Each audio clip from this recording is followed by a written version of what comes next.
The grease-laden air of the diner clung to my clothes, a second skin I could never fully scrub away.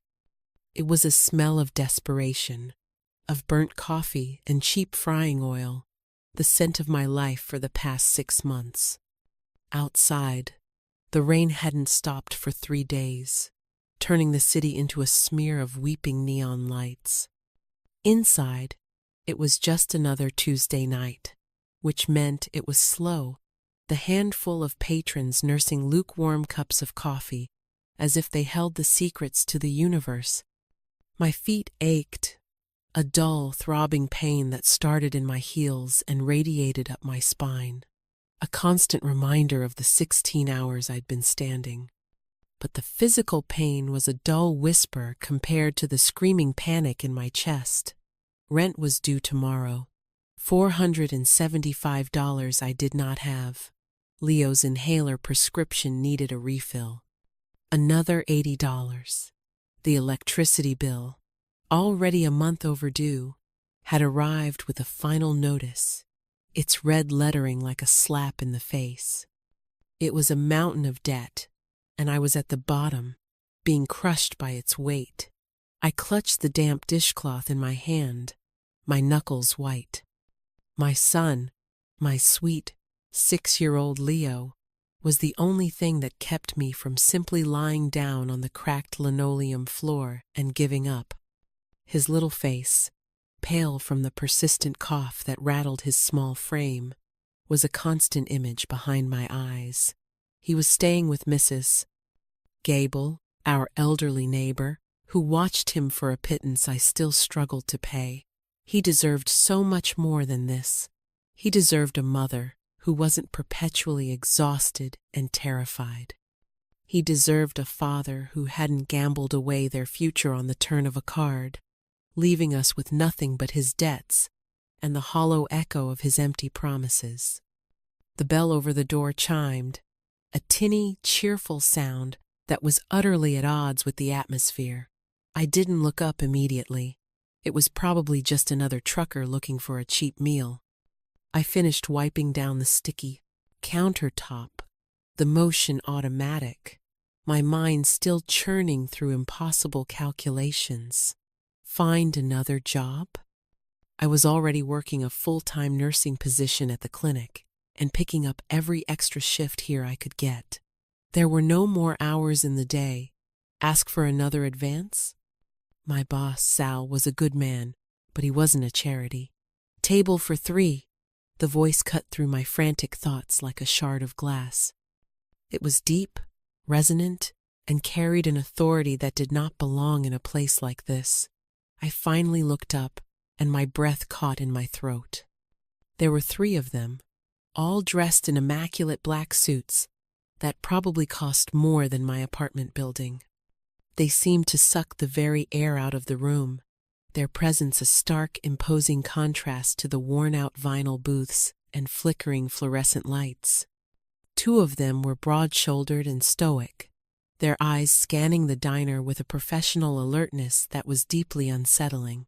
They were flanks, bodyguards, predators in tailored clothing. But it was the man in the middle who held my gaze. He was tall, with a lean, powerful build that his expensive suit couldn't conceal. His hair was as black as a raven's wing, slicked back from a face that looked like it was carved from granite. Sharp cheekbones, a strong jawline shadowed with perfectly trimmed stubble, and a mouth that looked like it had never formed a genuine smile. But his eyes, they were the color of dark, stormy water, and they missed nothing. He looked around the shabby diner, not with disdain, but with a quiet, assessing intensity, as if he were memorizing every crack in the walls, every stain on the floor. He was handsome, devastatingly so, but it was a dangerous kind of beauty, the kind that warned you to stay away.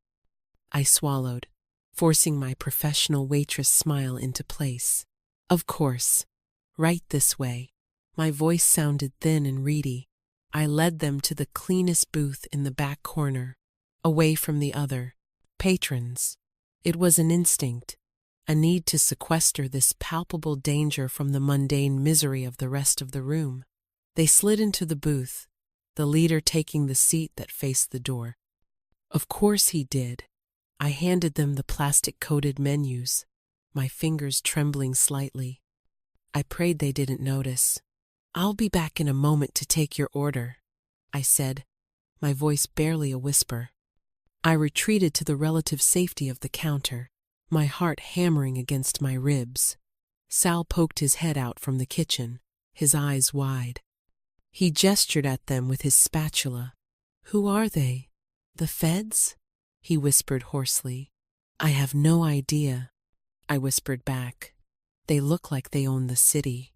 "Well, whatever they want, give it to them," he said, before disappearing back into the steam and sizzle of the kitchen. I took a deep breath, grabbing my notepad, and walked back to the table. The leader's dark eyes snapped to me the moment I approached. It was like being targeted by a hawk. "Are you ready to order?" I asked, my gaze fixed on the notepad. "Coffee, black," the leader said.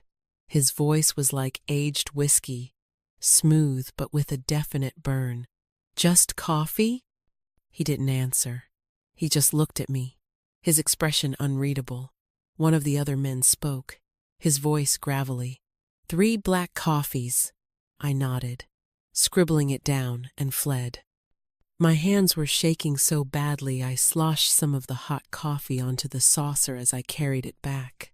I set the cups down with meticulous care, avoiding the leader's magnetic gaze. They didn't speak. They just sat there, nursing their coffees, their silence more intimidating than any threat. The other customers began to finish up and leave, unnerved by the silent, imposing figures in the corner. Soon, it was just them. I stayed busy, wiping down counters that were already clean, refilling salt shakers, anything to avoid acknowledging them, but I could feel his eyes on me. It was a physical sensation, a weight on my skin. He was watching my every move. Why? What could a man like him possibly want in a place like this, with a person like me? The panic I'd been suppressing all night began to bubble up again, hot and acidic. The rent, Leo, the notice, the sheer suffocating hopelessness of it all. An idea, born of pure undiluted desperation, sparked in my mind. It was insane. It was stupid. It was dangerous. But what did I have left to lose? My hand shook as I tore a small corner from my notepad. My pen hovered over the paper. What could I even write? Help me? Pathetic. I'm in trouble? Obvious. My life felt like a sentence fragment, a story with no end in sight. I thought of a line from a poem I'd read in college, something that had stuck with me. "The quiet desperation is the loudest sound." It was all I could think of that encapsulated the suffocating silence of my struggle. With a trembling hand, I wrote the words on the small scrap of paper. My heart hammered against my ribs. This was a terrible idea. He was a dangerous man. This could be interpreted in 1,000 wrong ways. But the part of me that was tired of drowning, the part that was willing to grasp at a floating piece of wreckage, even a sharp and splintered one, took over. After another 30 minutes of tense silence, the leader signaled for the check. I walked over, my legs feeling like lead. I placed the small bill on the table, $9.63. He reached into his jacket and pulled out a wallet made of leather so fine it looked like silk. He laid a crisp $100 bill on top of the check. My eyes widened. It was more than I'd make in 2 nights of tips. As my hand reached for it, I did it. In a single swift motion, I slipped the folded scrap of paper from my apron pocket and placed it under the bill, my fingers brushing against the cool, smooth surface of the table. I didn't look at him. I couldn't. Thank you, I murmured, my voice thick. Have a good night. I turned and walked away, my entire body buzzing with adrenaline. I expected him to call out, to question me. I expected one of his men to grab my arm, but there was only silence. I busied myself at the cash register, pretending to count the meager earnings from the drawer. I could feel them getting up. I heard the scrape of the booth, the soft thud of their footsteps on the linoleum. I risked a glance in the small, cracked mirror behind the counter. I saw one of the bodyguards reach for the bill, but the leader held up a hand, stopping him. He picked up the money himself, his long, elegant fingers closing around the bill and the note hidden beneath it. Then, without a backward glance, they were gone, the little bell over the door chiming their departure into the rainy night. I leaned against the counter, my legs finally giving out.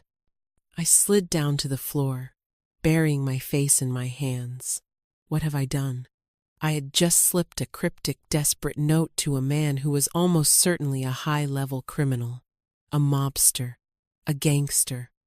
Whatever the term, he radiated a power that was not born of boardrooms and stock markets. It was a primal, dangerous power. He could ignore it. He could crumple it up and throw it away, and I would be left with $90 in change and the same mountain of problems. Or he could be intrigued. He could be angry. He could come back. And that thought was the most terrifying of all. Sal came out. They gone? They pay? I nodded, unable to speak. I pushed myself up and showed him the $100 bill. His eyes went wide. Holy cannoli. What'd you do to earn that, Alara? I just gave him his coffee, Sal. I lied, my voice shaking. He was just generous, Sal grunted, not entirely believing me, but he took the bill to make change. Well, don't get used to it. Guys like that are trouble. You have no idea, I thought, as I mechanically went through the motions of closing up the diner. I wiped down the last table, stacked the chairs, and mopped the floor, my mind a whirlwind of fear and regret. The $90 in my pocket felt like a brand, a down payment on a deal I hadn't understood I was making. By the time I finally pushed open the back door and stepped into the damp, garbage-scented alley, it was nearly 2 a.m. The rain had softened to a miserable drizzle. I pulled my thin jacket tighter, the cold seeping into my bones. All I wanted was to get to Mrs. Gable's, pick up my sleeping son, and crawl into bed. I had taken maybe 3 steps when the headlights flashed on, blinding me. Not one set of headlights. 4. They sliced through the darkness, illuminating the grimy brick walls and overflowing dumpsters in stark, terrifying detail. My heart leaped into my throat. 4 identical black SUVs, engines purring like resting panthers, blocked the alley entrance. They hadn't been there a second ago. They had appeared out of nowhere, silent and sudden. My first instinct was to run, to scramble back into the diner, but the back door had already locked behind me. My hand fumbled with the knob, my fingers slick with sweat and fear. It wouldn't budge. I was trapped. The doors of the lead SUV opened. 2 men got out, not the same men from the diner, but men of the same mold. Big, imposing, dressed in dark suits. My mind went blank with terror. This was about the note. I had been so stupid, so incredibly, monumentally stupid. They were going to hurt me, or worse. Then, the back door of the lead vehicle opened, and a familiar figure stepped out. It was the stoic bodyguard from the diner, the one who had spoken for them. He walked toward me, his footsteps silent on the wet pavement. He stopped a few feet away, his expression calm, professional. It was the calm that was so terrifying. "Alara Jensen?" he asked. His voice was flat, devoid of emotion. Hearing my full name spoken by this man in this alley sent a fresh wave of ice-cold fear through me. How did he know my name? My name wasn't on my uniform. Whose? Asking, I managed to squeak out, my voice a pathetic imitation of defiance. Mr. Moretti sent me, he said, as if that explained everything. Moretti? So the hawk had a name. He requests your presence. Requests? I choked out a laugh that sounded more like a sob. This doesn't look like a request. I gestured wildly at the fleet of luxury tanks and the small army of men in suits. The man's expression didn't flicker. It is a request you will not be refusing. Please, come with me. We don't have much time. I'm not going anywhere with you, I said, backing away until my back hit the cold, wet brick of the alley wall. I have to go get my son. The words tumbled out. A desperate plea. Leo. I had to get to Leo. Leo is being taken care of, the man said calmly. The world tilted on its axis. What? What do you mean? Where is he? The panic I'd been holding at bay crashed over me in a tidal wave. They had my son. Oh God, they had my son. A car has been dispatched to Mrs. Gable's residence. They have instructions to retrieve him and his belongings and bring them to the estate. A pediatrician is waiting for him there. The sheer, breathtaking efficiency of it all stole my breath. They knew where I worked. They knew my name. They knew about Leo. They knew who Mrs. Gable was. In the less than 2 hours since I had slipped him that stupid note, this man, this Mr. Moretti, had unraveled the pathetic tapestry of my life and now held all the threads in his hand.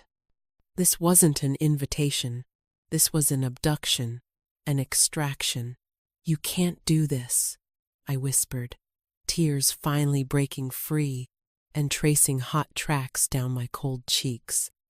Mr. Moretti can do anything he wants, the man said, his voice softening by a fraction, a tiny sliver of something that might have been pity. He is not a man who likes to see loose ends. Your note. It was a loose end. Now, please, it is better for everyone if you come quietly. He opened the back door of the SUV, revealing an interior of plush cream leather and polished wood. It smelled of wealth and power. It smelled like him, numb with terror, feeling as if I were moving through a dream. I did as I was told. I slid onto the buttery soft seat. The door closed with a solid, final-sounding thunk, sealing me inside, sealing my fate. The convoy of black SUVs pulled out of the alley as silently as they had arrived, leaving the grime and desperation of my old life behind. I was being driven into the heart of the hawk's nest, and I had no idea if I would ever be allowed to fly free again. The journey was a blur of rain-streaked city lights and suffocating silence. I sat rigid, my hands clasped so tightly in my lap, my knuckles were bloodless. The bodyguard, who had introduced himself as Roman, sat in the passenger seat, a silent, stoic sentinel. I wanted to scream, to demand answers, to beat my fists against the tinted window, but a paralyzing fear kept me mute. They had Leo. That was the only fact that mattered, the cold, hard stone at the center of my panic. As long as they had him, I would do anything they said. We left the city behind, the landscape transitioning from concrete and neon to winding roads, and the dark, imposing shapes of trees. We passed through a set of massive, wrought iron gates that opened for us without a sound, as if by magic. A long gravel driveway curved through a perfectly manicured landscape, finally revealing the house. It wasn't a house, it was a fortress. A modern monolith of glass, steel, and dark stone that seemed to rise out of the hillside itself. It was all clean lines and sharp angles, cold and imposing, yet lights glowed from within, promising a warmth that seemed entirely at odds with its forbidding exterior. It was the most beautiful and terrifying place I had ever seen. The SUV pulled to a stop under a wide portico, and the door was opened for me before the engine was even cut. I stepped out, my worn-out sneakers sinking into a plush, dark red rug that covered the stone steps. Roman was beside me instantly. "This way, Miss Jensen," he said, his hand hovering near the small of my back, not touching but guiding, a subtle assertion of control. He led me through a pair of massive wooden doors into a foyer that was larger than my entire apartment. The floors were polished white marble that reflected the light from a chandelier that looked like a cascade of frozen diamonds. The air was still and cool, scented faintly with something clean and expensive, like sandalwood and citrus. There was no clutter, no sign of life, just vast, empty spaces and priceless-looking art on the walls. It was a museum, a temple to wealth and power. It was his world. And it was a world away from the sticky countertops and chipped coffee mugs of my own. "Where is my son?" I asked, my voice echoing slightly in the cavernous space. "The doctor is with him now, in the East Wing suite," Roman replied smoothly. "He was asleep when my men arrived." They were instructed to be as discreet as possible. Mrs. Gable was compensated generously for her trouble and assured that you had a family emergency. Compensated? They had bought her silence. They had thought of everything. The sheer, cold-blooded competence of it all was staggering. It made my little act of desperation in the diner feel like a child playing with matches in a munitions factory. "I want to see him." "In a moment.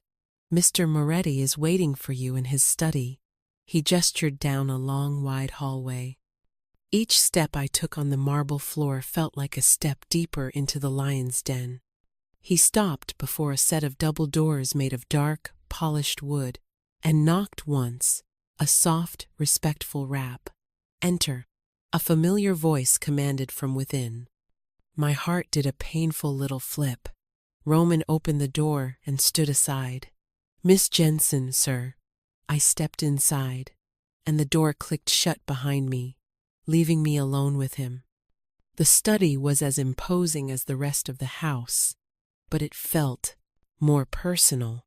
The walls were lined with floor-to-ceiling bookshelves filled with leather-bound volumes. A fire crackled in a large stone fireplace, casting a warm, flickering glow over the room. And behind a massive desk of dark, gleaming wood sat Dante Moretti. He wasn't wearing his suit jacket anymore. He was in his shirt sleeves, the fine white cotton stretched taut across his broad shoulders. His tie was loosened, and the top button of his shirt was undone, revealing the strong column of his throat. He held the small, crumpled scrap of paper I had given him between his thumb and forefinger, his dark eyes fixed on me. The silence stretched, thick and heavy. He just watched me, his gaze intense, stripping me bare, seeing all the fear and desperation I was trying so hard to hide. Finally, he spoke, his voice a low rumble that vibrated through the quiet room. "The quiet desperation is the loudest sound." He read the words aloud, then placed the note carefully on his desk, as if it were a piece of evidence. An interesting choice of words for a waitress. "I wasn't always a waitress," I said, finding a sliver of my voice. "I'm a nurse." "I know," he said simply. "Alara Jensen, 28 years old. Graduated top 10% of your class from City College of Nursing. You work at the community clinic in the Glades.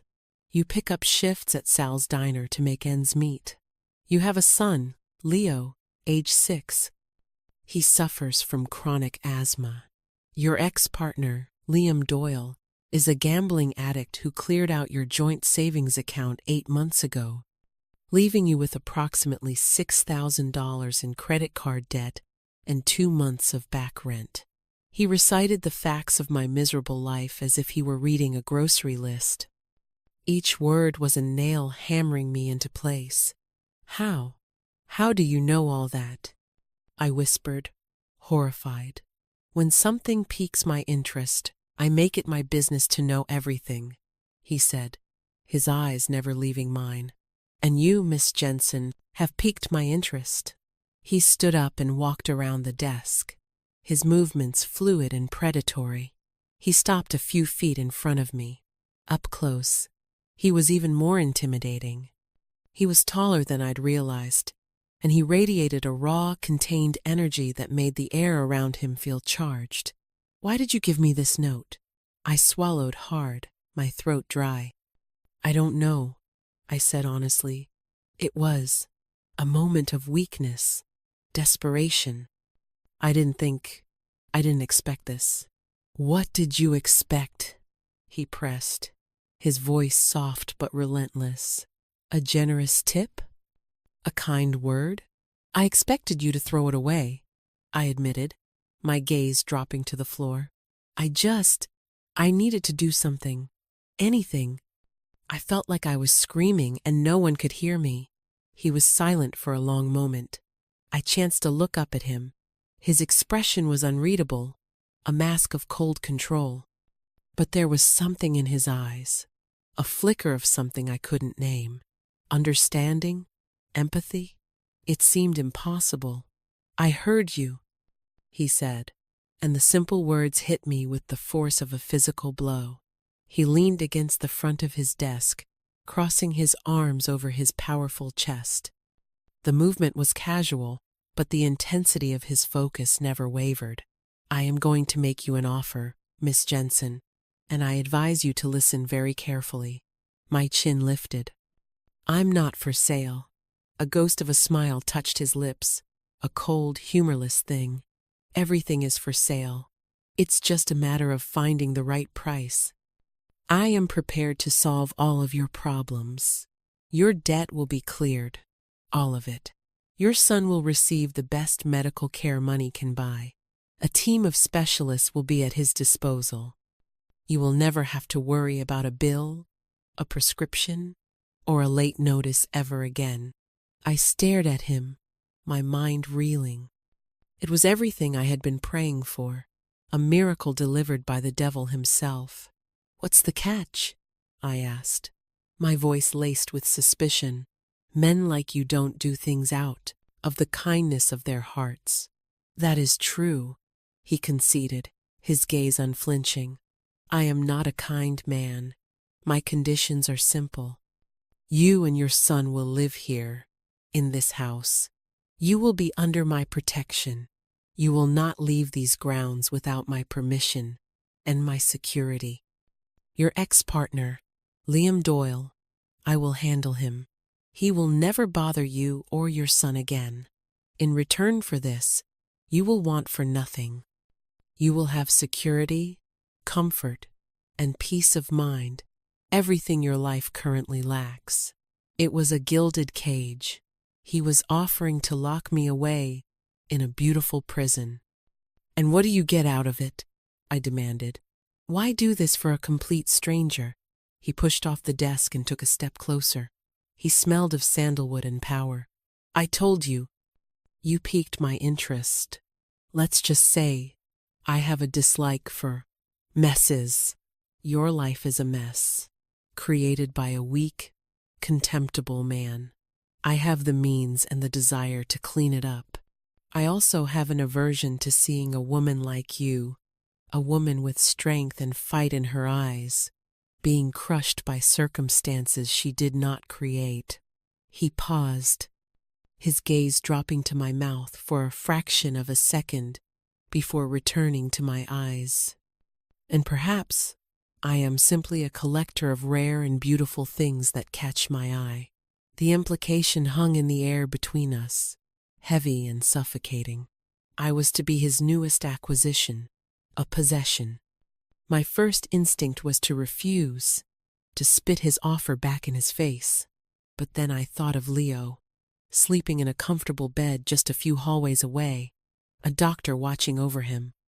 I thought of the crushing weight of my debt, the constant grinding fear. What was my pride worth compared to my son's health and safety? Why should I trust you? I asked, my voice trembling. You shouldn't, he said, his honesty a cold slap. Trust is earned, but you can trust my resources. You can trust my reputation. When I say I will do something, it is done. And when I decide to protect something, nothing in this world can harm it. There was a conviction in his voice that was absolute. He wasn't boasting. He was stating a fact. He was a force of nature, a storm, and he was offering to shelter me in his eye. I want to see my son, I said, deflecting. I needed to see Leo, to ground myself. He nodded. Of course. Roman will show you to your suite. He walked back to his desk and pressed a nearly invisible button on its surface. A second later, the door opened and Roman stood there. Take Miss Jensen to the East Wing. See that she and the boy have everything they need. Sir, Roman said with a nod. I turned to leave, but Dante's voice stopped me at the door. Ilara. He had never used my first name before. I turned back. He was standing by the fireplace, one hand resting on the mantelpiece, the flames casting dancing shadows across his handsome, forbidding face. You haven't given me your answer. I need to think, I said. There is nothing to think about, he replied, his voice soft but steely. You can accept my protection, or you can return to your life of quiet desperation. But your son stays here. The choice is yours. It was an ultimatum, not a choice. He was leaving me no room to maneuver. He knew my weakness. My Achilles heel was my love for my son. He was using it against me with surgical precision. Tears of frustration and helplessness pricked my eyes. I blinked them back, refusing to cry in front of him again. You're a monster, I whispered.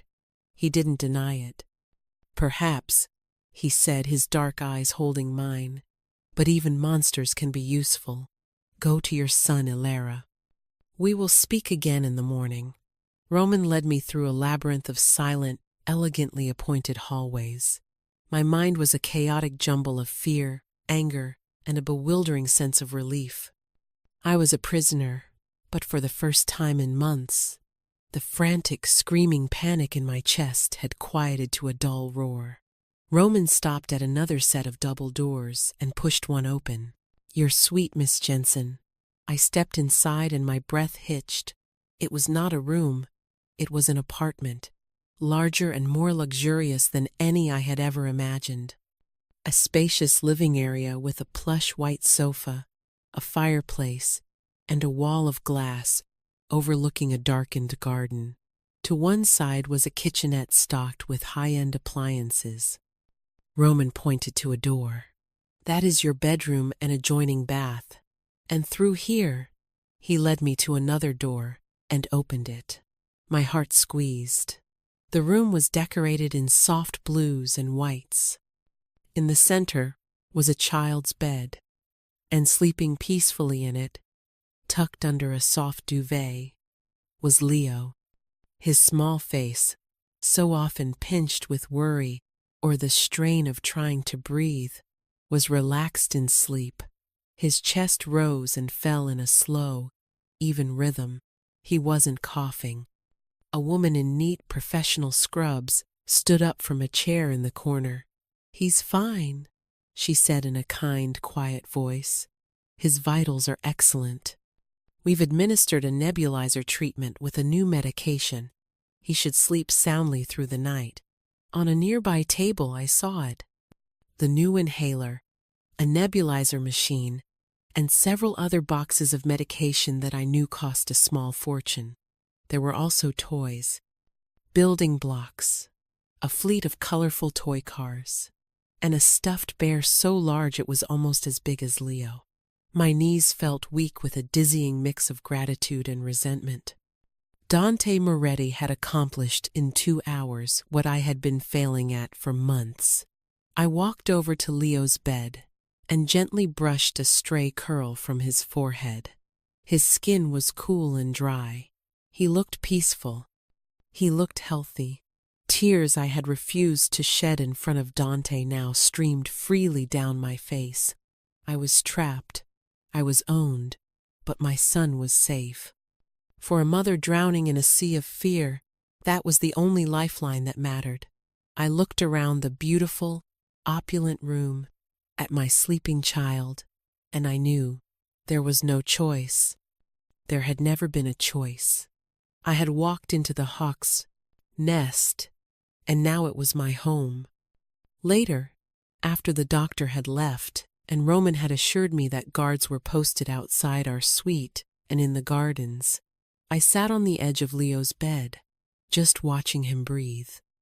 The quiet, even sound was the most beautiful music in the world.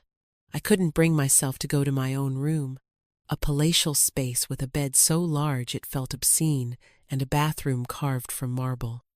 Instead, I curled up in the large, comfortable armchair in the corner of Leo's room, pulling a soft cashmere throw over myself. The sheer luxury of it all was disorienting. The fabric was softer than anything I had ever touched. The air was clean and temperature-controlled. It was a world away from my cramped apartment with its rattling radiator and the constant smell of damp. But this comfort came at a price. The price was my freedom. I was a bird in a gilded cage, and Dante Moretti was my keeper. I replayed our conversation in my mind. His cold, clinical recitation of my life's failures, his arrogant, possessive offer, a collector of rare and beautiful things. The words sent a chill down my spine, but also a strange, unwelcome flutter in my stomach. No one had ever looked at me the way he had. Liam, my ex, had looked at me with a mixture of affection and, ultimately, careless disregard. Men on the street looked with fleeting appreciation, but Dante's gaze was different. It was an appraisal. It was ownership. It was absolute focus. It was terrifying, and a dark, shameful part of me found it thrilling. I must have drifted off, because I was startled awake by a soft knock on the suite door. The sun was just beginning to stream through the large windows, painting the room in pale morning light.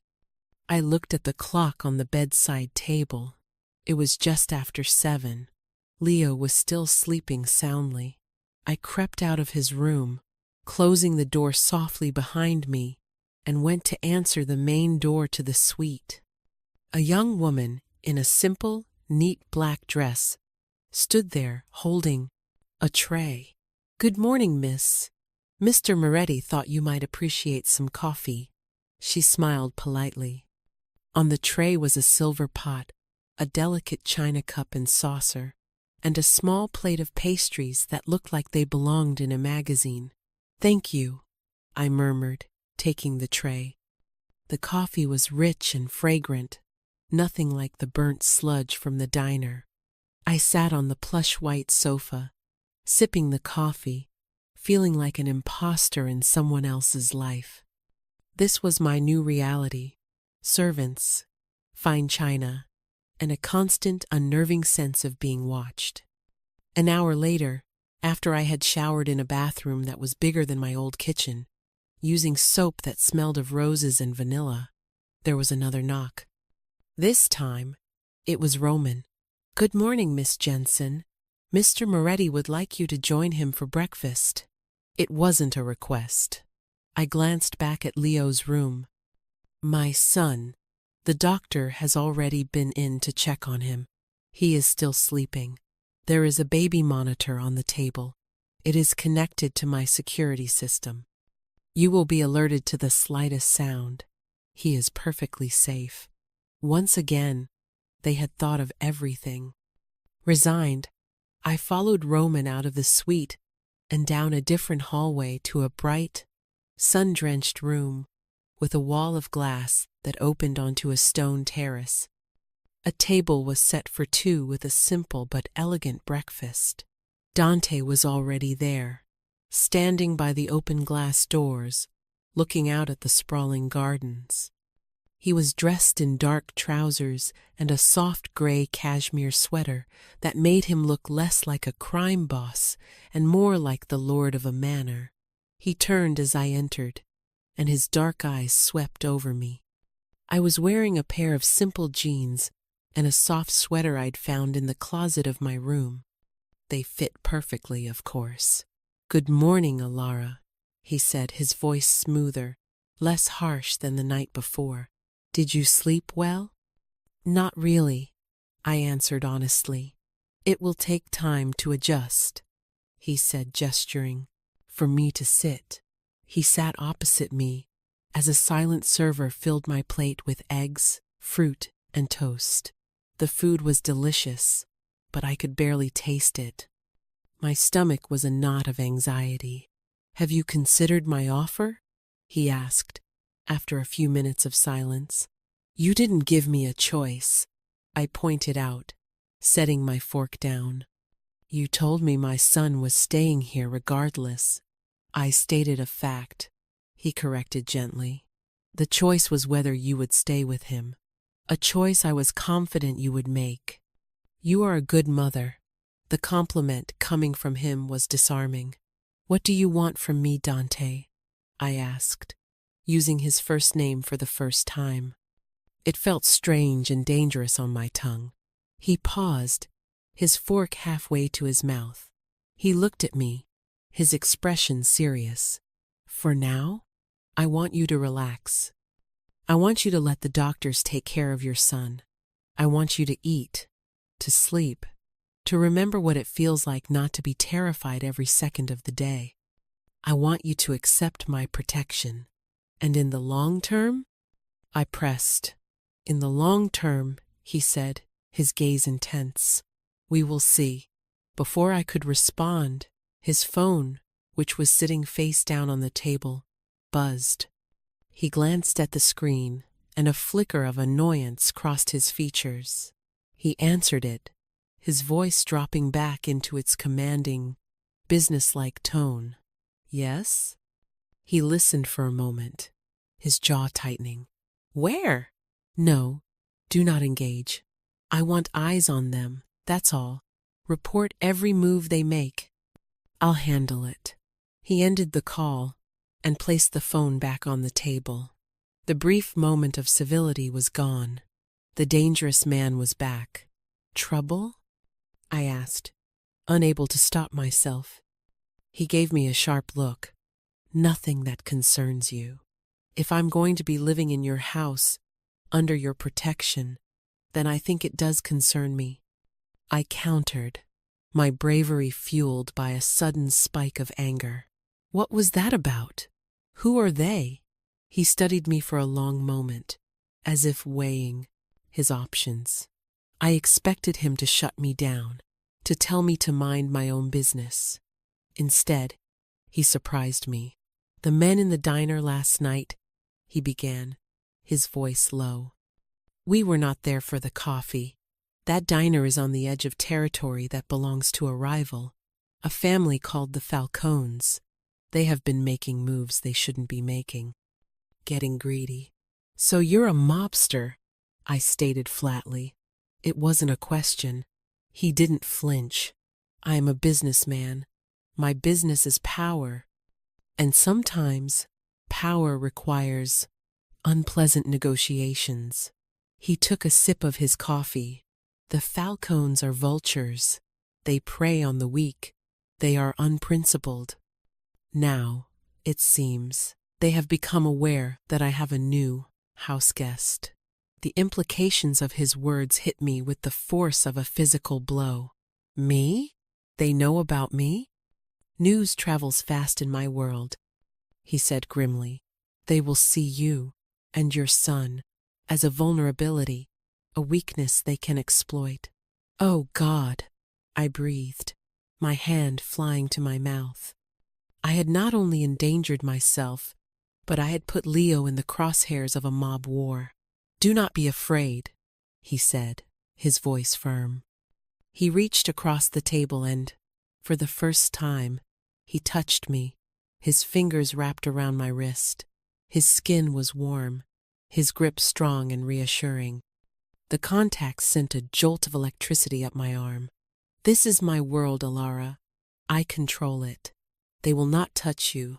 They will not get anywhere near you or your son. This house is a fortress. You are safer here with me than you would be anywhere else on the planet. Do you understand? I looked into his dark, serious eyes, and despite the terror his words inspired, I believed him. The gilded cage he had put me in was no longer just a prison. It was a sanctuary. He was using this new threat to justify my confinement, to chain me to him with fear, but it was working. The thought of leaving the safety of these walls, of taking Leo out into a world where men like the Falcons might be waiting, was unthinkable. I was trapped by my own fear, a fear he was now expertly cultivating. I understand, I whispered, my voice barely audible. He held my gaze for a moment longer, then released my wrist. The warmth of his touch lingered on my skin. Good, he said, his voice softening again. Now, finish your breakfast. Later, I will take you on a tour of the grounds. I want you to see for yourself how secure you are here. As I picked at my food, my appetite gone, a new, chilling thought occurred to me. Dante hadn't just stumbled upon me. He had been in that diner for a reason, a dangerous reason. My desperate act hadn't just pulled me into his life. It had placed me squarely in the middle of his war. Later that afternoon, after spending a blissful couple of hours with a happy, energetic Leo, who was exploring his new toys with wide-eyed wonder, Dante made good on his promise. He found me in the garden, a sprawling expanse of green lawns, vibrant flower beds, and ancient shady trees, all surrounded by a stone wall that was at least 12 feet high. It's beautiful, I said, genuinely impressed. From here, you couldn't see the city or any other houses. It was a self-contained world. Beauty is a form of defense, he said, coming to stand beside me. People underestimate its power. He pointed to the top of the wall. There are motion sensors, thermal imaging cameras, and pressure plates on the perimeter. The guards are armed and patrol in shifts, 24 hours a day. No one gets in or out of this estate without me knowing about it. He led me back towards the house, showing me the reinforced windows, the solid steel doors disguised as elegant woodwork, the panic rooms hidden behind bookshelves. It was overwhelming. The level of security was paranoid, absolute. It was the kind of security a man with many powerful enemies would need. Do you see now? He asked, as we stood once again in the grand foyer. You are protected. I see that you live in a prison of your own making, I said quietly. His jaw tightened. It is the price of power, a price I am willing to pay. He paused, his gaze softening as he looked at me. I did not choose this life, Alara. It was chosen for me, but I have learned to master it. He seemed about to say more, but then hesitated. A crack in the armor, a hint of something deeper, something tragic, beneath the surface. What do you mean? I prompted. My curiosity piqued. He turned away, walking over to a large painting that dominated one wall. It was a portrait of a beautiful, sad-eyed woman with dark hair and a gentle smile. My mother, he said, his voice low and tinged with an emotion I couldn't identify. She was a good woman, kind, gentle. She married my father, a powerful man in a dangerous world. He was supposed to protect her. He ran a hand over his face, a flicker of raw pain crossing his features before it was quickly masked. My father had enemies, but he also had weaknesses. He wasn't as strong as he should have been. He made a bad deal. He trusted the wrong people. And one day, his enemies came for him, but they took her instead. They used her to control him. He was a powerful man, but he was helpless to save his own wife from being terrorized in her own home. He fell silent, his knuckles white as he clenched his fist. The air was thick with his unspoken grief and rage. "What happened to her?" I asked softly. "She survived," he said, his voice flat and dead. "Physically, but they broke her spirit. She was never the same. She faded away, a ghost in her own house. I was 15. I watched it happen. I watched this strong, vibrant woman be destroyed by a weak man's failure to protect her. I swore on that day that I would never be weak, that I would never fail to protect what is mine." He turned to look at me, and his eyes were blazing with a fierce, possessive fire. "I will not fail to protect you, Alara." And in that moment, I understood. I wasn't just a whim, a beautiful object he wanted to possess. In his damaged, twisted way, he was trying to right the wrongs of his past. He saw in me a reflection of his mother, a woman left vulnerable by a weak man, a woman he could save. My desperation had called out not just to a crime boss, but to a wounded boy who had grown into a man determined to be the protector his father never was. It didn't make him any less dangerous. It didn't make my situation any less precarious. But it humanized him. It gave his monstrous actions a tragic, understandable motive.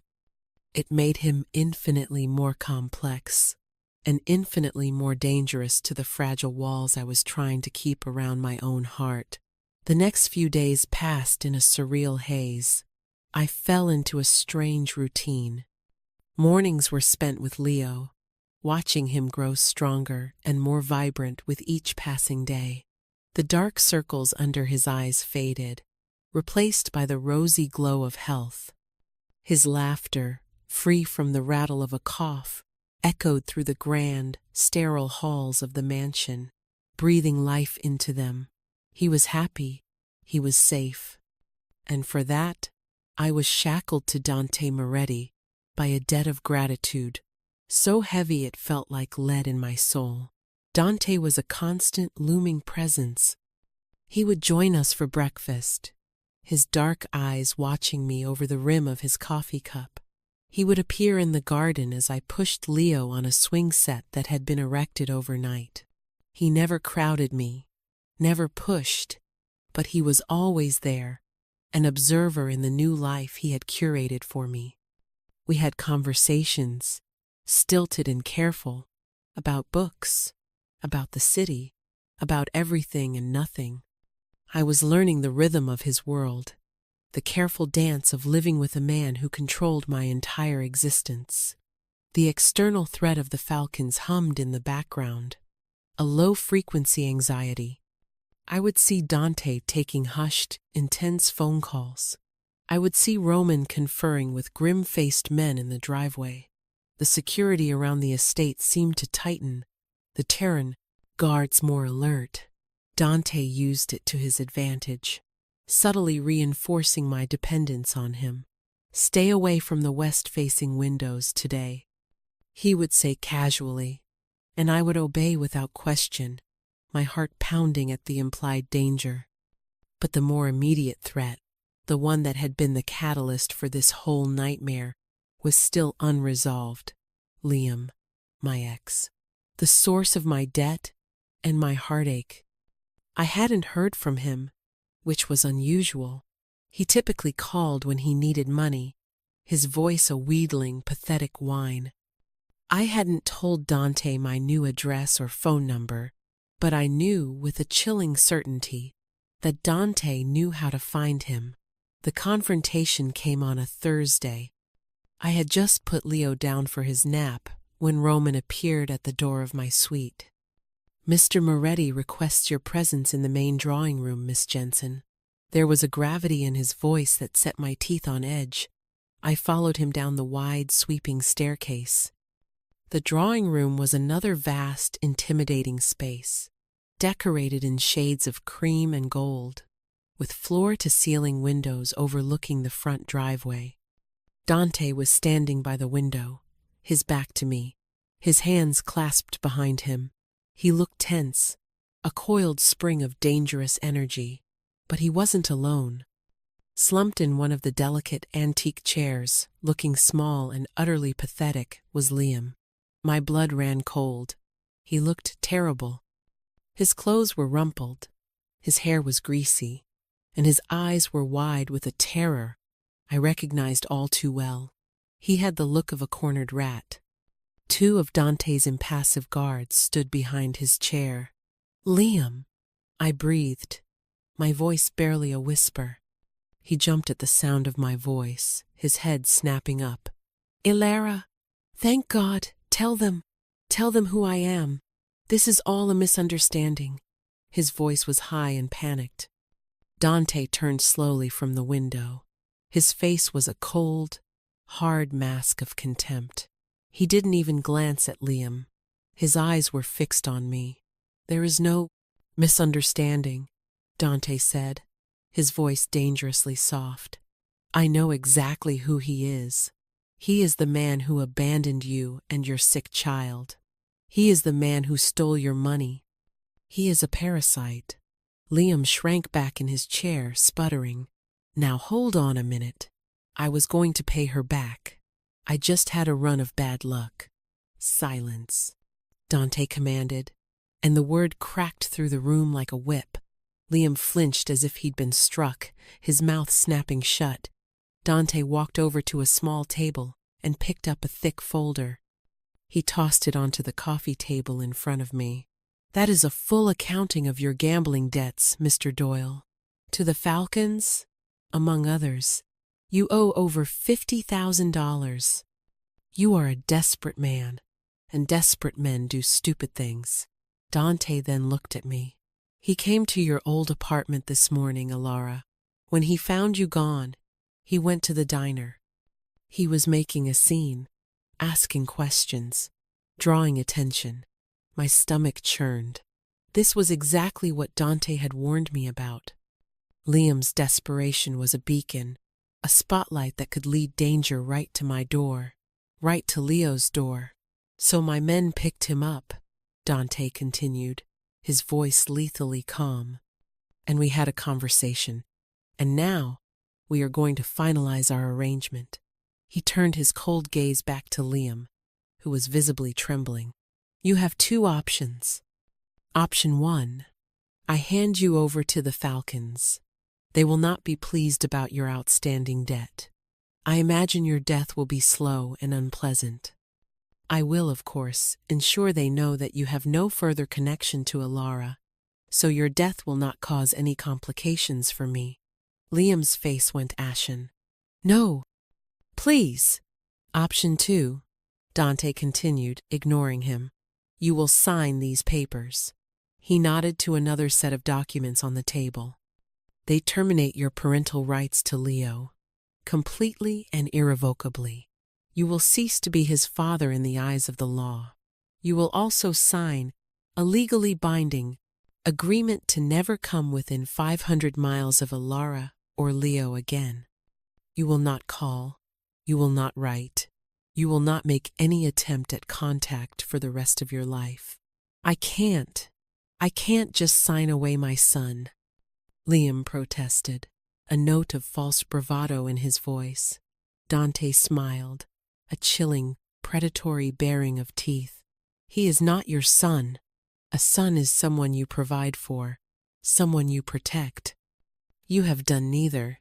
You are merely a biological accident, an inconvenience that I am now removing."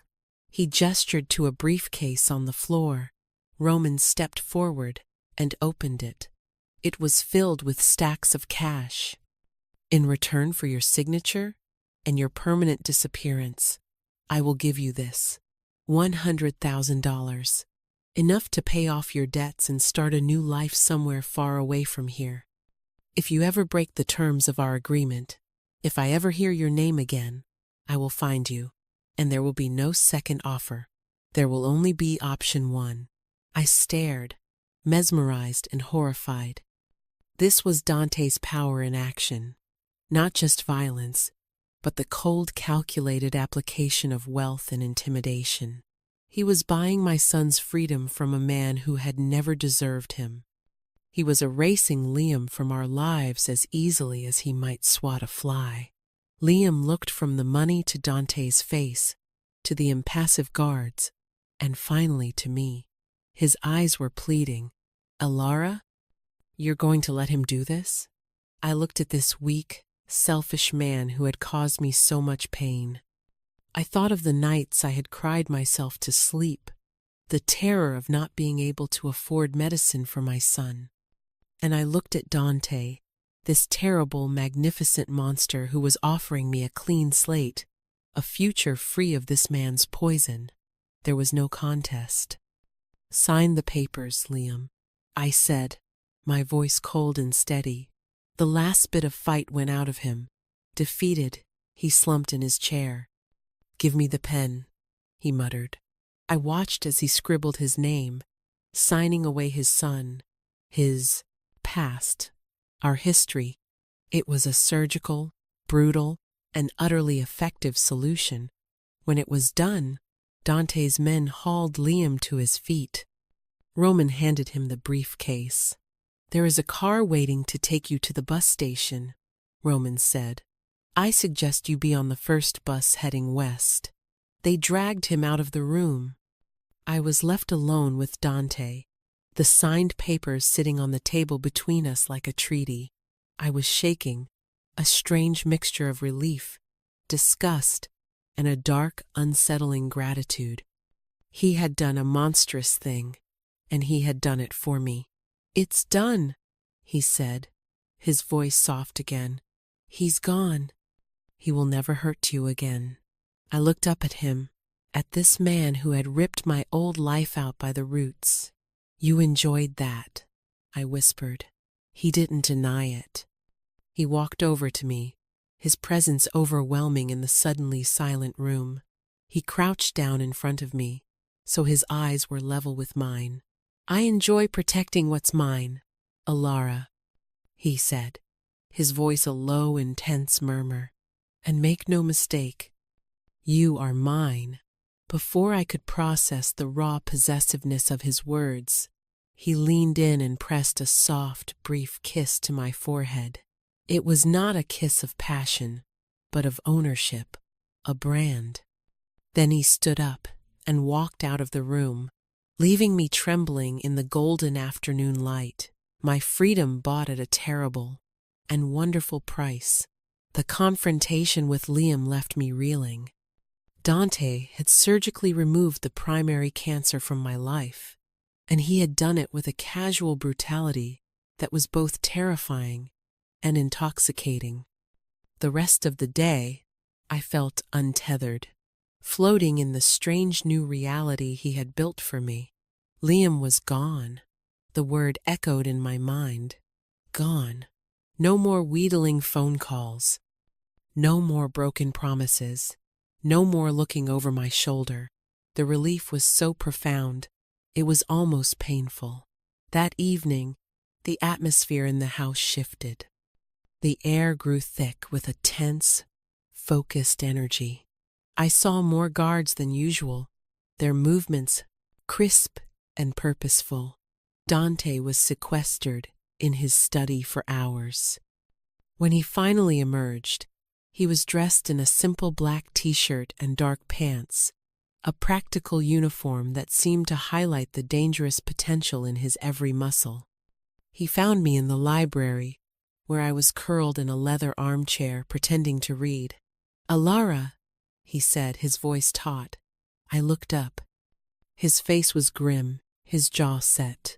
"I have to go out for a few hours." My heart clenched with a sudden, sharp fear. This was it. This was about the Falcones. "Is it dangerous?" I asked, my voice small. "It's business," he said, evading the question. "Roman will be here. The estate is on full lockdown. No one gets in or out. You and Leo will be perfectly safe.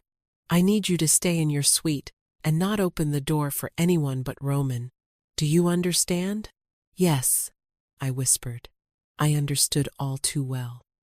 He was going to war, and he was going, in part because of me, because the Falcon saw me as his weakness. The thought was nauseating. He hesitated, then walked over to me. He crouched down, just as he had after Liam had left, bringing his face level with mine. I will be back, he said, and it was a vow. He reached out and cupped my cheek, his thumb stroking my skin gently. The gesture was so at odds with the violence I knew he was capable of, it made my breath catch. Don't be afraid. Be careful, I whispered, the words escaping before I could stop them. My concern for him was a betrayal of my own fear, a sign of how deeply I was already entangled. A ghost of a smile touched his lips. Always. He stood, and then he was gone, his footsteps echoing down the hall before being swallowed by the vast silence of the house. The hours that followed were the longest of my life. I went to my suite and locked the door, my hands trembling. Leo was already asleep, blissfully unaware of the storm gathering outside the walls of our sanctuary. I couldn't sit still. I paced the luxurious carpet of the living room, my mind a maelstrom of horrific images. I imagined Dante hurt, or worse. The thought of him not coming back, of being left in this huge, empty house without its master, was suddenly a terrifying prospect. When had this happened? When had this dangerous, possessive man become the anchor of my world? I looked out the window, but all I could see was the reflection of my own pale, worried face in the darkened glass. The beautiful garden was shrouded in blackness. The silence of the house was absolute, a heavy blanket that smothered all sound. It felt like the world was holding its breath. I thought about his mother, the sad-eyed woman in the portrait. I thought about his vow to never be weak, to always protect what was his. He was out there now, being the man his father wasn't, being the monster he felt he had to be, and he was doing it to protect me, his newest, most complicated possession. It was well after midnight when I heard the faint sound of cars on the gravel driveway. My heart leaped into my throat. I rushed to the window, peering through a gap in the heavy curtains. It was his convoy of black SUVs, returning as silently as they had left. The doors opened and his men got out. They moved with a grim, weary efficiency, and then I saw him. Dante stepped out of the lead car. He was alive. The relief that washed over me was so intense. My knees went weak, and I had to grip the windowsill for support. He stood for a moment, speaking in a low voice to Roman. Even from this distance, I could see the exhaustion in his posture. As he turned to walk toward the house, he passed under one of the portico lights, and I saw it. A dark, angry gash on his cheekbone, fresh and bleeding, and his knuckles were bruised and raw. He had been in a fight. He was hurt. The sight of his injury, however minor, pierced through my fear and went straight to the nurse in me, the caregiver. Before I could think, before I could consider the implications, I unlocked the suite door and ran. I met him at the top of the grand staircase. He looked up, surprised to see me. His face was pale beneath his tan, and he looked utterly spent. The cut on his cheek was deeper than I'd thought. "You're hurt," I said, my voice shaking. "It's nothing," he grunted, trying to brush past me. "No," I said, finding a surprising firmness in my voice. I put a hand on his chest to stop him. His body was tense and hard as rock. Through the thin fabric of his shirt, I could feel the frantic beating of his heart. Or maybe it was mine. "It needs to be cleaned. Come with me." To my astonishment, he didn't argue. He let me lead him back to my suite, into the spacious marble bathroom. I sat him down on the closed lid of the toilet. He looked out of place, a dark, dangerous predator brought to heel in my pristine, feminine sanctuary. I opened the medicine cabinet, which was, of course, fully stocked with a first aid kit that would rival a small clinic's. My hands were steady as I took out antiseptic wipes, antibiotic ointment, and a butterfly bandage. The nurse in me had taken over, a familiar role in a world that was anything but. I knelt in front of him, my movements sure and practiced. "This might sting," I said softly, as I gently dabbed the antiseptic wipe at the cut on his cheek. He flinched, hissing softly through his teeth, but he didn't pull away. He just watched me, his dark eyes intense, tracking my every movement. The air in the small room was thick with unspoken things. The scent of him, sandalwood, leather, and the metallic tang of blood filled my senses. "The Falcons?"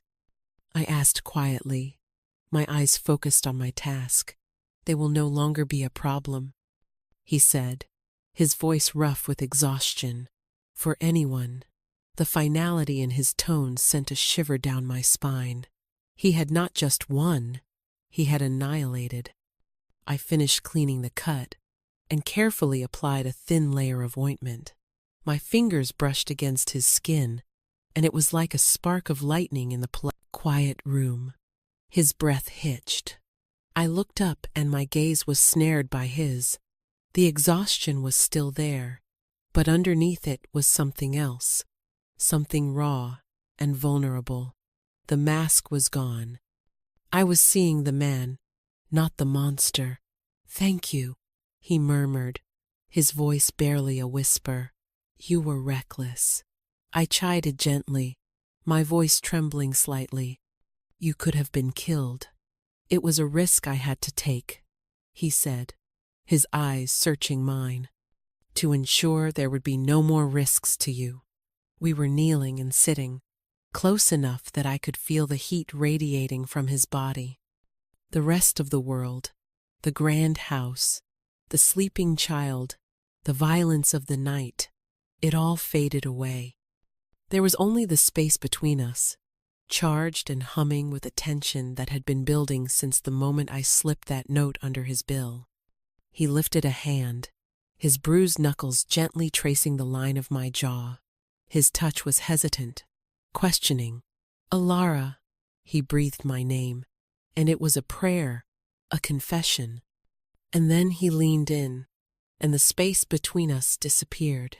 His lips met mine, and it was not the chaste kiss on the forehead. This was fire and desperation and 100 unspoken emotions. It was rough and tender all at once, a clash of his power and my surrender. His hand tangled in my hair, pulling me closer, deepening the kiss. I didn't pull away. I leaned into it, my hands coming up to frame his face, my fingers exploring the stubble on his jaw, the sharp line of his cheekbone. It was a kiss of gratitude, of fear, of a dangerous, dawning affection. It was the sealing of a pact made in a greasy spoon diner, a pact written in desperation and paid for in blood. When he finally pulled away, we were both breathless. He rested his forehead against mine, his eyes closed. "I was afraid," he confessed, the admission so startling, so out of character. I thought I had misheard him. "Out there tonight, I was afraid of not coming back to you." The confession shattered the last of my resistance. This powerful, untouchable man who commanded armies and erased his enemies was afraid for me. In that moment, he was not my captor. He was not a monster. He was just a man, a broken, dangerous, magnificent man who had torn my world apart and then rebuilt it around me. And I knew, with a terrifying, exhilarating certainty, that I was falling for him. The aftermath of the kiss, of his confession, was a profound and unnerving stillness. The storm had passed, both outside the fortress walls and within them. The threats, both personal and external, had been neutralized by Dante's brutal efficiency. Liam was a ghost, a bad memory bought and paid for. The falcons were a problem that no longer existed. The world was quiet, and in that quiet, there was only us. The next morning, I woke up in my own palatial bed, the sheets feeling impossibly soft against my skin. I had a vague memory of Dante walking me back from the bathroom, a hand firmly on the small of my back, before bidding me a quiet good night at my bedroom door. The intimacy of the night before hung between us, a tangible thing, the violence, the confession, the kiss. It had changed everything. I was no longer just his ward, his possession. I was the woman he was afraid of losing. The thought was both a comfort and a terror. I found him on the terrace, nursing a cup of coffee, the morning sun glinting off his dark hair. The cut on his cheek was neatly covered by the butterfly bandage I had applied. He looked up as I approached, and the usual mask of cool command was absent. In its place was a watchfulness, a hint of uncertainty that I had never seen in him before. "Good morning," I said softly, pouring myself a coffee from the silver pot on the table. "Good morning," he replied, his voice a low rumble. "Leo is with the physical therapist in the gym. She says his lung capacity has improved by 20% already. The news should have made me purely happy. And it did on one level. My son was thriving, but it was also another golden bar in my cage, another link in the chain of gratitude that bound me to this man. I sat down opposite him, the silence between us heavy with the memory of his lips on mine. "Dante, we need to talk," I began, my hands wrapped around my warm mug. He nodded slowly. "I agree." He set his cup down and leaned forward, his forearms resting on the table. He looked tired, but resolute.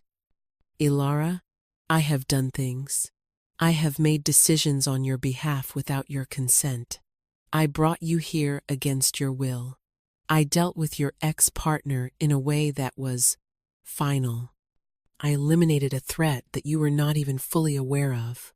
I have justified all of it to myself and to you as protection."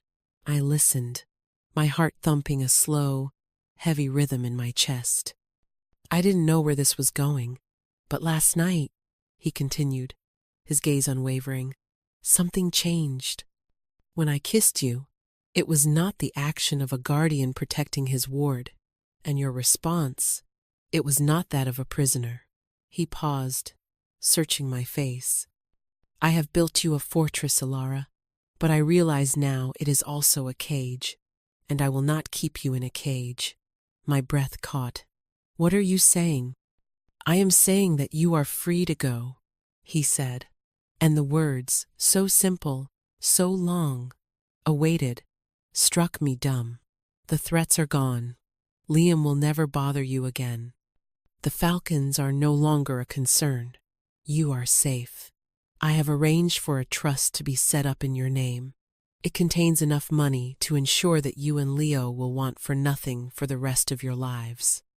I have also purchased a house for you in a quiet, safe neighborhood on the other side of the state. It is yours. The keys and the deed are on my desk. You can take your son, and you can leave.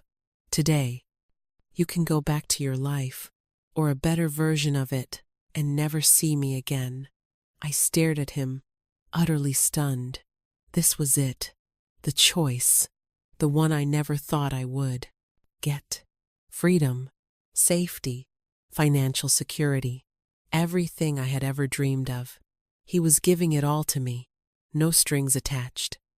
I could walk away from this dangerous man, this violent world, and raise my son in peace. It was the right thing to do, the sane thing to do. "So, Why did the thought of leaving feel like my heart was being ripped out of my chest? I thought of my old life, the exhaustion, the constant, grinding fear, the loneliness, the quiet desperation that had been so loud it drove me to slip a note to a gangster in a diner. Then I thought of the last few days. I thought of Leo's laughter echoing in the halls. I thought of the profound relief of knowing he was safe and cared for. I thought of Dante, of his surprising moments of gentleness, of the tragic story of his mother, of the fierce, possessive way he looked at me. I thought of his confession, the raw vulnerability in his voice, when he admitted he was afraid of losing me. He had built me a cage, yes, but he had also built me a home. He had shown me a safety and a devotion I had never known. It was a twisted, dangerous kind of devotion, but it was real. And the thought of walking away from it, from him, was unbearable. And what if I don't want to go? I asked, my voice barely a whisper, but it carried across the space between us like a shout. Dante's carefully controlled expression fractured. A flicker of hope, of raw, unguarded emotion, lit up his dark eyes. What did you say?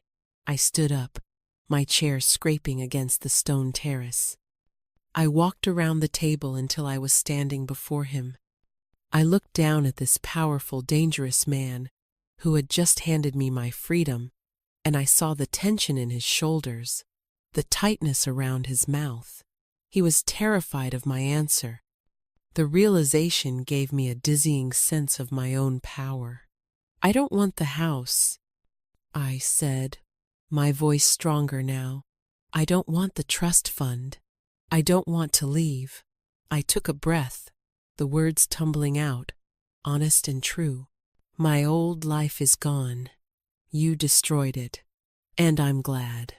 I don't want to go back to being that desperate, terrified woman in the diner. That isn't me anymore.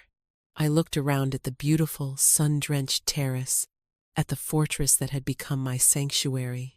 This is my home now. My son is happy and healthy here. And I hesitated, my courage faltering for a second.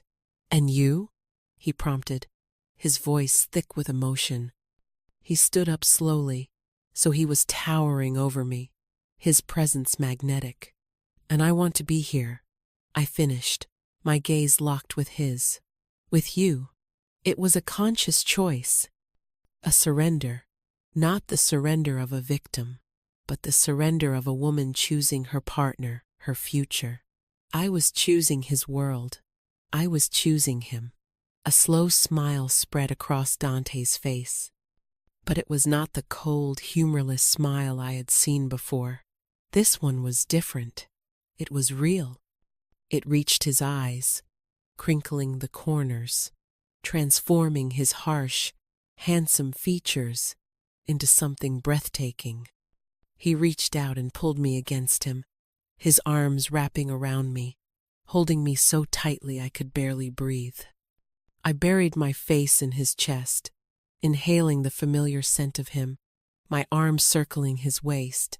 He was solid, real, and he was mine. I had to give you the choice, Alara. He murmured into my hair, his voice rough. I had to know that you were here because you wanted to be, not because you were trapped. I'm not trapped, I said, my voice muffled by his sweater. I'm home. He pulled back just enough to look down at me, his hands framing my face. The love and adoration in his eyes was so potent, so fierce. It stole my breath. Then stay, he said, as if it were the simplest thing in the world. Stay and build a life with me. Be a mother to our son. Be my wife. Be my queen. My eyes widened at his words. Wife. Queen. He wasn't just asking me to be his lover. He was offering me everything. A partnership. A throne beside his. Dante, I started, overwhelmed.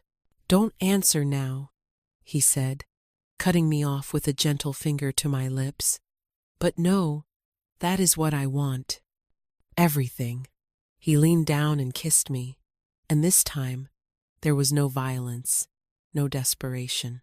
It was a kiss of pure, unadulterated love and devotion, a kiss of beginnings. It was the promise of a future I never could have imagined, a future born from a single, desperate note. He took my hand, his fingers lacing with mine, a perfect fit. "Come," he said, his smile still in place. "I have something for you." He led me not to the cold formality of his study, but to his private bedroom, a space I had never seen. It was masculine and elegant, decorated in dark woods, charcoals, and creams, with another wall of glass that offered a panoramic view of the entire estate. He led me to his dresser, a large piece of dark mahogany. From the top drawer, he took out a small velvet box. My heart began to pound. He turned to me, his expression serious, almost reverent. "My mother," he began, his voice soft, "was broken by my father's weakness. But before that, she was the heart of this family. She was strong and she was loved. When she married my father, he gave her this ring. It was his mother's before that. It has been passed down through generations of Moretti women, the strong ones." He opened the box. Nestled on the black velvet was the most beautiful ring I had ever seen. It was a vintage design, a large, emerald-cut diamond flanked by two smaller sapphires, the color of a deep twilight sea. It was elegant, timeless, and radiated a sense of history and power. After she passed, my father gave it to me. He told me to give it to a woman who was stronger than he was, a woman who could be a true partner, a woman who would be the matriarch this family needs. He took the ring from the box, his large, calloused fingers surprisingly gentle. "I have been keeping it for you, Ilara, since the night I read your note." My breath hitched. "Dante, you didn't even know me then." "I knew," he said, his gaze intense and certain. "I saw the fire in your eyes, even when you were at your lowest. I saw your strength. I knew you were the one I had been waiting for." He took my left hand, his touch sending shivers up my arm. "I am not asking you to be my wife today. It is too soon. But I am asking you to accept this, to accept your place here, by my side, as my partner, my equal, the future mother of my children." He slid the ring onto my finger. It fit perfectly. The weight of it was substantial. The feel of the cool metal on my skin was a shock. It was a brand, a claim, a promise, a manacle, and a crown, all in one. I looked from the stunning ring to his handsome, earnest face. Tears welled in my eyes, not of fear or sadness, but of a profound, overwhelming joy. "Yes," I whispered. "Yes." His face broke into another one of those rare, beautiful smiles. He lifted my hand to his lips and kissed the ring, his eyes never leaving mine. "My queen," he murmured against my skin. It was a declaration, a coronation. In the space of a few days, I had gone from a desperate waitress to the chosen partner of one of the most powerful and dangerous men in the city. We stood there for a long time, bathed in the morning light, my hand in his. The future was still an unknown country, and his world was filled with shadows I couldn't yet comprehend. But for the first time in my life, I wasn't afraid. I was secure. I was cherished. I was loved. Later that afternoon, we were in the garden. Leo, his face alight with pure, unadulterated joy, was running across the vast, emerald lawn, chasing a soccer ball. His laughter was the most beautiful sound in the world, clear and strong. He wasn't just healthy, he was thriving. He was a different child from the pale, wheezing boy I had worried over for so long. I was sitting on a stone bench under the shade of a massive oak tree, watching him. Dante came up behind me, wrapping his strong arms around me from behind, his chin resting on top of my head. I leaned back against his solid chest, a sense of peace settling over me, so deep and complete it was almost dizzying.